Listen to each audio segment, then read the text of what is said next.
రైతులు ఓట్లేసింది అధికారులకు కాదు, బ్యాంక్ అధికారులకు వేయలే, ఇక్కడ ఉండే వ్యవసాయ అధికారులకు వేయలే, కాంగ్రెస్ పార్టీకి వేసిండ్రు. చెప్పుకున్నాడు అధికారులకు కాదు.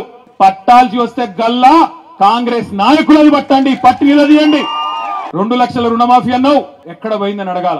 అధికారుల చుట్టూ తిరుగుండ్రి, వీళ్ళ కాడికి పోన్రి, వాళ్ళ కాడికి పోన్రి, మనకేం ఖర్చు వాళ్ళ కాడికి పోయేది.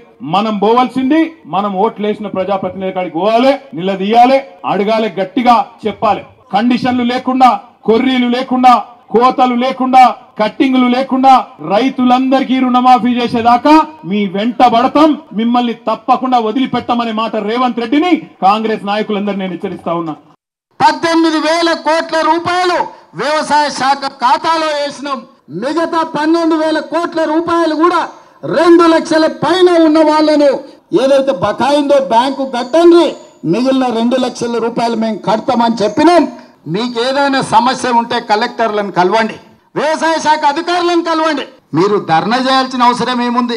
ప్రభుత్వమే మీ దగ్గర ఉండి ప్రభుత్వం వింటున్నప్పుడు మీకెందుకు కష్టం రైతులారా అని నేను చెప్తున్నా. మిమ్మల్ని మోసం చెయ్యాలన్నదే వాళ్ళ ఆలోచన. 10 ఏళ్లలో వాళ్ళు ఇచ్చింది ఎంత, 10 నెలల్లో మేము ఇచ్చింది ఎంత?